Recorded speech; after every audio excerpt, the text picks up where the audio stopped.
Sabana મેતરે decide કર્યું છે કે જિંદગીની અંદર શું ડિસાઈડ કર્યું જિંદગીની અંદર એ સબાના મેતરના બોડી પાર્ટ જ્યાં સુધી હાલે ને ત્યાં સુધી સબાના મેતર શું કહેવાય હલાવશે. બાકી એ બોડી પાર્ટના ઈલાજ માટે ટ્રીટમેન્ટ માટે બધી વસ્તુઓ જે કંઈ કરવી પડે બરાબર. માણસો દવા કરતા હોય આ તે સબાના મેતરની ઇન્જેક્શન ખાવાની હે આસ્તી છે નહીં. એટલે સબાના મેતર ને ડાયગ્નોસિસ એવું થયું આ શું આ કાલથી મારું આ કે મને શું કહેવાય આ પગની અંદર શું છે આ હાડકું વધે બે પગમાં હાડકાં વધે બરાબર. સબાના મેતરનો અંતિમ નિર્ણય એ છે કે સબાના મેતર લાઈફ ટાઈમ કોઈ દિવસ કોઈ ટાઈપની દવા કોઈ ટાઈપની ટ્રીટમેન્ટની ફિલ્ડમાં સબાના મેતર આગળ વધશે નહીં. મારે બરાબર હું કહેવા ચાહું છું કાંઈક સારી રીતે બરાબર છે પણ મારો લોચિયો એ થઈ ગયો છે કે મને ખબર નથી પડતી કે મારે કેવી રીતે કહેવું બરાબર. પણ એક વસ્તુ ફાઇનલ ડિસિઝન કે અડધી વસ્તુ કરવાની નહીં.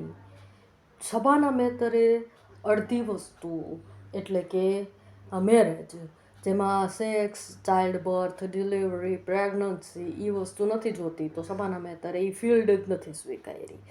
એમ કે ભાભી थे आपके आधी रात को बोलना कि आधी रात को मेरी ज़रूरत पड़े तो बोलना भाभी जी बुलाना तो कि भाई साहब आपका सब काम आधी रात को ही क्यों होता है. એમ હું ને હું ખુદ સોચું છું કે મારા મને भी कोई कहे कि भाई साहब आपका सब काम मैरिज के फील्ड पे भी नहीं आपका आपकी सब बातें मैरिज के फील्ड के आके ही क्यों अटकती है कि भाभी जी कि आपके भाई साहब આ सब काम आधी रात को ही क्यों शुरू होते हैं કરી મેં સોચ્યું કે જેમ એ ફિલ્ડ મેં નથી કરી ને અડધી બરાબર એમ જો મારી ઇન્જેક્શન ખાવાની મારી હેસ્તી નથી ને તો લાઈફની અંદર હે ને મારા બોડી પાર્ટ જ્યાં સુધી હાલે ને ત્યાં સુધી હલાવવાના.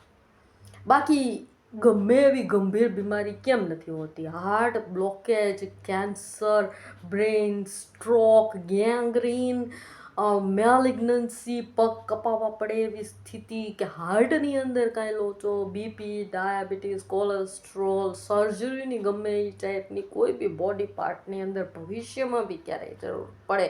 આજ તો નાની ઉંમર છે મારી 40 વર્ષની પણ ભવિષ્યમાં બી ક્યારેય જરૂર પડે કે એમ કહેવાય કે એવી ગ્રેવ કન્ડિશન આવી જાય કે જેમાં એમ કહે કે વિધાઉટ સર્જરી કે વિધાઉટ ટ્રીટમેન્ટ તમે સર્વાઈવ તમે જીવી નહીં શકો. તમારે ફરજિયાતપણે ટ્રીટમેન્ટ એટલે તમારે ફરજિયાતપણે સર્જરી કરાવવી પડશે અથવા ઓપરેશન કરાવવી પડશે. સબાના મેતર એ બોડી પાર્ટને ગેંગ્રીન થઈ ગયું હોય ને એક ટાઈમે તો એ બોડી પાર્ટને હળવા દે અને એન્ડમાં ભલે એને કપાવવું પડે એમ્પ્યુટેશન લગીનની પરિસ્થિતિ પહોંચી જાય પણ એની ટ્રીટમેન્ટ હું નહીં કરાવું. કપાવેલા પગે જીવવું મને મંજૂર. મેં પપ્પાને કહી દીધું કાલે મારી વાત થઈ ને પપ્પાને મેં કીધું કપાયેલા પગે મારી હટી ગઈ હતી પગ કપાઈ જાય ને એક ટાઈમે તો બી મારી લાઈફની અંદર હું એડજસ્ટ કરી શકું છું. મને એટલી ખબર પડી ગઈ છે.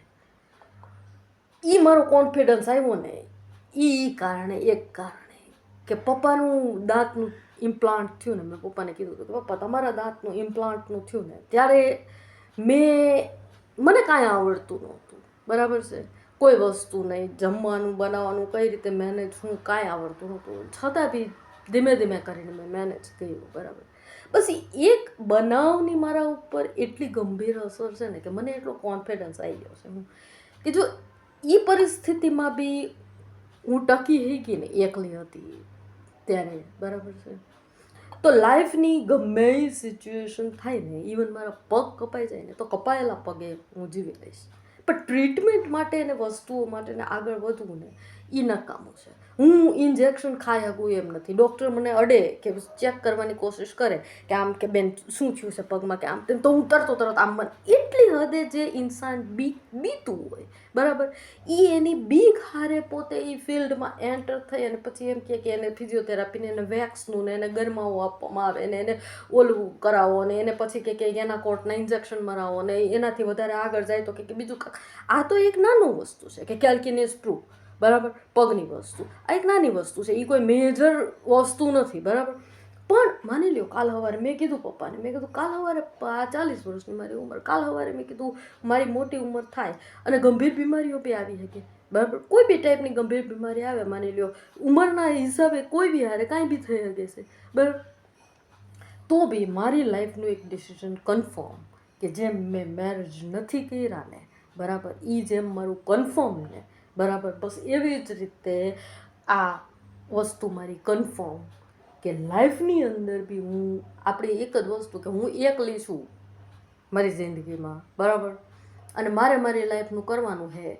એટલે મારે એક જ વસ્તુ છે ઉપર, મારે આ વિડીયો લાંબો થઈ જાય ઉપર કે હું એકલી છું. મેં કીધું પપ્પાને બરાબર, મેં કહું હું એકલી છું બરાબર લાઈફમાં, મારી લાઈફની અંદર કોઈ બી વસ્તુ કે બીમારી કે આવે, કોઈ બી વસ્તુ થાય મને બરાબર છે, મારા બોડી પાર્ટ જ્યાં સુધી હાલતા હોય ને ત્યાં સુધી હલાવવાના બરાબર, બાકી હે ને એ બોડી પાર્ટ ઉડતા હોય ને જ્યાં લગીને કામ આપે ને ત્યાં લગીને કામ હલાવવાનું, બાકી એની માને અઠ્ઠે બે કપાતું હોય ને તો કપાઈ જાય ને ઉલળતું હોય તો ઉલળી જાય. ગમે એ ટાઈપની વસ્તુ કે ગમે એ ટાઈપની સિચ્યુએશન આવે ને તો કપાયેલા પગે તો કપાયેલા, પપ્પા કે કપાયેલા પગે પછી કેમ, તો મેં કહ્યું એ બે હેન્ડલ કરી લે. અત્યારે આ દુખતા પગે હેન્ડલ કરી લઉં છું ને બરાબર છે, કપાયેલા પગે બી હેન્ડલ કરી લે, મને ખબર છે મને. અને એ મેં પપ્પાને કીધું છે કે એ એક બનાવ જે ખબર નહીં હું મારી લાઈફના અંદર બનતી ઇવેન્ટ કે એમ કહેવાય ને કે માણસ એને ઇવેન્ટ ઉપરથી એક્સપિરિયન્સ મેળવે અને એક્સપિરિયન્સ મેળવી અને માણસ પછી એ અનુભવ ઉપરથી આગળ વધતું હોય જિંદગીની અંદર. અને હંમેશા માણસની લાઈફમાં છે ને બચપણથી જે સર્કલ રિપીટ થતું આવતું હોય ને એ જ ટાઈપનું સર્કલ એની યારે રિપીટ થાય. શું કામ એને? કેમ કે એને એની પ્રકૃતિ જે હોય, એના વિચારો એ હોય, એટલે એની સામે બનાવો, એની સામે સંજોગો એ જ પ્રકારના આવે. તમે ઓબ્ઝર્વ કરી શકો ને તો તમને ખબર પડે કે માણસ કેમ. મેં કીધું ને કે હું નસીબદાર, એમ કે એડવર્સિટી જે આવતી હોય હોમિયોપેથિકની, તો દરેક જગ્યાએ જ્યારે મારી સામે એડવર્સિટી મુકાણી છે કે દરેક જગ્યાએ જ્યારે છે ને મેં સમાજની પ્રચલિત પદ્ધતિઓથી વિરુદ્ધ પ્રકારના જે નિર્ણયો લીધા છે ને ત્યારે હું સક્સેસ ગઈ છું. હંમેશા સ્ટાર્ટિંગના ફેઝમાં મને એમ જ લાગ્યું હોય કે બહુ મેં ઊંધો નિર્ણય લીધો છે, દુનિયાને એમ લાગે કે આણે બહુ ઊંધો નિર્ણય લીધો છે, આ ઇન્સાન બી ઊંધું છે, મને એમાં મજા આવે. પણ મને એટલી ખબર છે એમ કે એ મારા ઊંધા નિર્ણયો હંમેશા મારી માટે ફ્યુચરમાં મારી માટે છે ને કંઈક જબરજસ્ત વસ્તુ લઈને આવે છે. હંમેશા હું બચી ગઈ હોઉં છું દર વખતે. ખબર નહીં એ મારું નસીબ છે કદાચ. તો મેં એ હદે છે ને આવો આત્મઘાતી નિર્ણય લઈ લીધો હતો. આજે મેં કીધું હતું પપ્પાને ગાડીમાં બેઠા કે આવો આત્મઘાતી નિર્ણય ટાઈપનું હું કે મેં કહું પપ્પા જ્યાં લગીને બોડી પાર્ટ હાલે ને ત્યાં લગીને હલાવવાના. આ તો પગનું છે ઠીક છે, આની અંદર કંઈ મોટી વસ્તુ નથી બરાબર છે, પણ આની અંદર એ કંઈ ટ્રીટમેન્ટ હું કરાવવાની નથી, હરામ બરોબર કોઈ દવા ખાવાની નથી. એની માને અઠ્ઠે દુખાવો વધતો હોય, હાડકાં વધતા હોય, પગ કપાવવા પડે, ત્યાં ગેંગ્રીન થાય, ત્યાં ગમે એ થાય ને મને કોઈ ફેર પડતો નથી, ગમે એવો દુખાવો થાય કે ગમે એ વસ્તુ થાય, પણ હરામ બરોબર હું દવા નહીં ખાવત કે કોઈ વસ્તુ મારે કરવી જ નથી. હું એક એવું પ્રજાતિ છું કે જે ટ્રીટમેન્ટના નામથી ને દવાખાનાના નામથી બીવે, તો એ ઇન્સાન જે દવાખાનાના નામથી બીતું હોય છે ડૉક્ટરને બી આ મળવા નહોતી, એવા ઇન્સાને છે ને ડૉક્ટરી ફિલ્ડની અંદર એન્ટર થવા જવાય જ નહીં.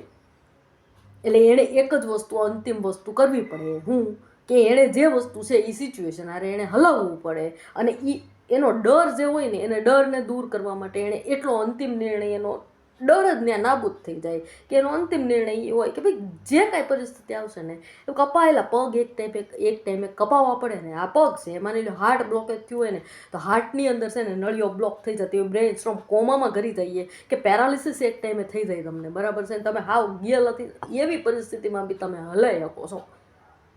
કોઈ બી સિચ્યુએશન આ રહે તમે હલાવવા તૈયાર છો, તમને એટલી ખબર હોવી જોઈએ કે બસ તમે હલાવી લેવો. બસ એ વસ્તુ છે, બરાબર છે. એટલે મેં સોચ્યું, મેં પપ્પાને કીધું, મેં કીધું પપ્પા હું લાઈફમાં કોઈ દિવસ કોઈ જાતની વસ્તુની કોઈ ટ્રીટમેન્ટ દવાખાનાના ડૉક્ટરીના ફિલ્ડમાં હું ક્યારેય એન્ટર નહીં થાઉં. તો એવા આક્રોશ ભરેલા નિર્ણય હારે આમ હું છે ને રખડતી હતી, બરાબર છે. એમાં અચાનકથી રાત્રે સૂતી ત્યારે એવા આક્રોશ ભરેલા કે આપણે એક નિર્ણય કરી લીધો છે એમ જિંદગીમાં, એક નિર્ણય જેમ કર્યો હતો કે મેરેજ નથી કરવું, એમાં દૂસરો નિર્ણય કર્યો કે કોઈ વસ્તુ શરીરની જ્યાં લગીને હાલે ત્યાં લગીને હલાવવાની છે. દરેક બોડી પાર્ટ, આ એક બોડી પાર્ટ આખું જ્યાં લગીને હાલે ને ત્યાં લગીને હલાવવાનું. બાકી એની કોઈ ટ્રીટમેન્ટ, એ બગડે ને બોડી પાર્ટ, કોઈ બી ટાઈપનું બોડી પાર્ટ અંદરનું કે બહારનું, બરાબર છે, કોઈ ટ્રીટમેન્ટ જિંદગીમાં શબાના મેતર કરાવશે નહીં. દવાખાનાના નામના ફિલ્ડની અંદર શબાના મેતર એન્ટર નહીં થાય એટલે નહીં થાય. મરી જવાનું કબૂલ શબાના મેતરને, બરાબર છે, પણ એ દવાખાનાના ફિલ્ડમાં એન્ટર નહીં થાય. એવું આમ આક્રોશ ભરેલો નિર્ણય હું સૂઈ ગઈ, બરાબર. પપ્પાને એ નિર્ણય કહી દીધો. પછી ડિનર લઈને રાત્રે હુતા રાતના 12 વાગે મારા મગજની અંદર વગેડ્યું કે છે ને આનું નામ કહેવાય નસીબ. હવે આવા બધા શબ્દો છે ને અંદર રાતના 12 વાગ્યાની રીતે એ પપ્પા ડાલતા હોય છે, બરાબર છે. મને ખબર છે કે નાના બાવને કાંઈ ન દેવાનું હોય, પછી મસ્તક ફેરવલા, પછી આ શું કહેવાય આને, આ કે છે ને આનું નામ કહેવાય નસીબ, બરાબર છે. અને સવારે મને લાઇટ થઈ, એ નહીં અડધી રાત્રે જેવું કંઈક મને લાઇટ થઈ કે હું હોમિયોપેથિક ડૉક્ટર છું યાર, બરાબર.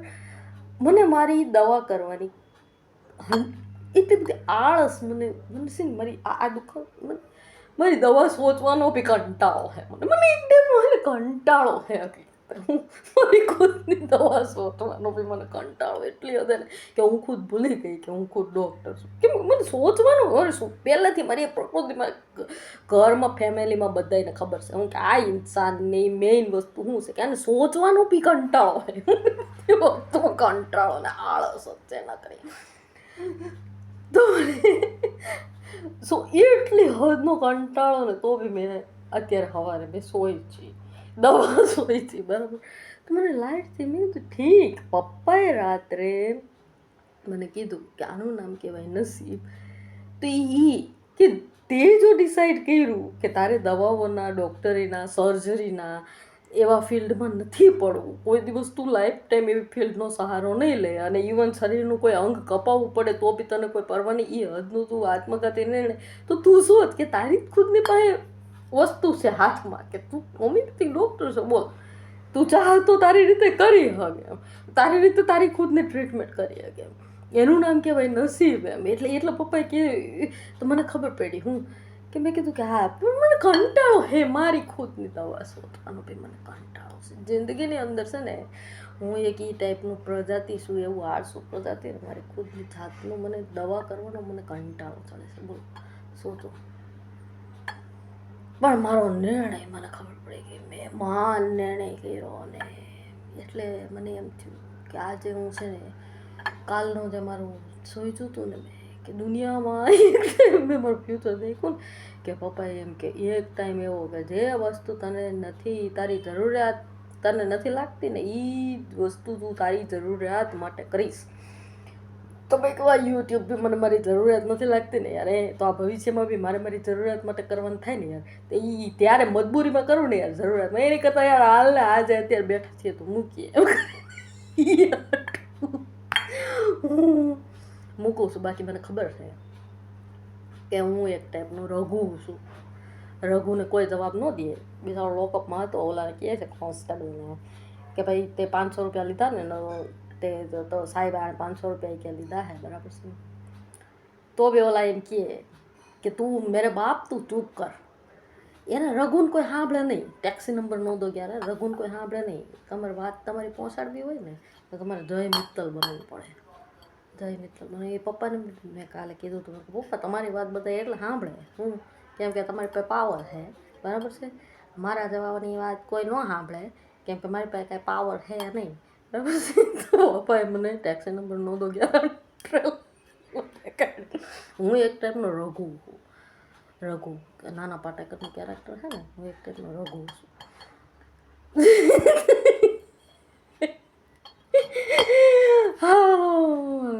હું મારે ખાતે હાલ પણ મારો નિર્ણય સબાના મેં તરી ધ ગ્રેટેસ્ટ મોસ્ટ નિર્ણય કર્યો તો એક જિંદગીની અંદર કે મરી જાય ક્યારે લગ્ન નહીં કરે બરાબર ખુશ છું હું બે મેરેજ કર્યા હોત છોકરા બાળકો આ તે પ્રેગ્નન્સી ડિલિવરી ન્યા ઓપરેશન અહીંયા ઓપરેશન અંદર ઓલા ડોડા ડિલિવરીઓ અને એ કરી અને પછી મારા પગની અંદર ટી થયું હોત તો અત્યારે મારી જિંદગી શું હોત કમસે કમ મને એટલે ખબર છે હું કે હું બચી ગઈ છું બીજે ક્યાંય ડિલિવરી પ્રેગ્નન્સી કોઈ જગ્યાએ મને કોઈ ટચ નથી પગનું થયું છે સ્ટાર્ટ થયું છે ત્યાં જ આપણે નિર્ણય કરી લીધો કે ધ એન્ડ આપણે ડૉક્ટરીની ફિલ્ડમાં આગળ વધવાનું નથી કોઈ દિવસ સારવાર કોઈ વસ્તુથી કરાવવાની નથી તો હું અત્યારે જેમ બચી ગઈ છું ને એમ હું લાઈફની અંદર હું બચી જાય